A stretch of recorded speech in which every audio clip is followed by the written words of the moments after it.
আমরা যারা 1990 থেকে 2005 সালের মধ্যে জন্ম নিয়েছি, আমরা বিশেষ কোনো কিছুই ছিলাম না, তবে আমরা ভাগ্যবান ছিলাম।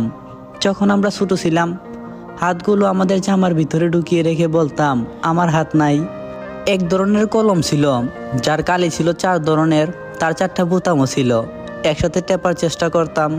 আমাদের সময়কালে এক হাত সমান কলমও পাওয়া গেছে, কিন্তু আমরা সেই কলমটাকে কেটে ছোট করে আবিষ্কার করতাম। দরজার পিছনে লুকিয়ে থাকতাম, কেউ এলে চমকে দেব বলে, সে আসতে দেরি করছে বলে অধৈর্য হয়ে বের হয়ে আসতাম।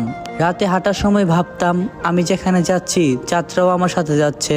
আরও কত কি, কারেন্টের সুইচের 2 দিকে আঙ্গুল চেপে সুইচটাকে অন অফ করার মাঝামাঝি অবস্থানে রাখার চেষ্টা করতাম। স্কুলে যাওয়ার সময় সবাই একসাথে দৌড়াদৌড়ি করে যেতাম। ক্লাসে ঢুকতেই শুরু হয়ে যেত আমাদের খেলা, যেমন ক্রিকেট, চোর ডাকাত, বাবু পুলিশ, আরও কত কি। অনেক সময় তো স্কুলটাও ফাঁকি দিয়ে কয়েকজন বন্ধু মিলে একসাথে ঘুরতে যেতাম, আড্ডা দিতাম। 1 টাকার রঙিন বা নারিকলি আইসক্রিম খেতাম। খাওয়াই মেটাই না খেতে পারলে মনটা খারাপ হয়ে যেত।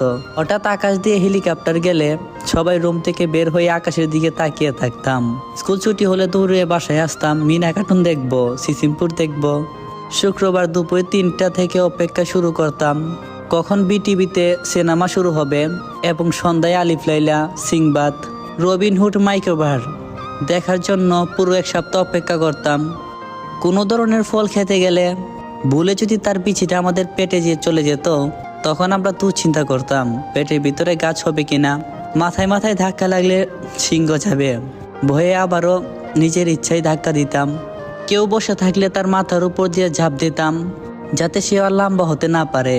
বিকালে কুতকুত, কানামাছি, গোলাচর না খেললে যেন বিকালটাই কাটতো না, পুরো মাটি হয়ে যেত।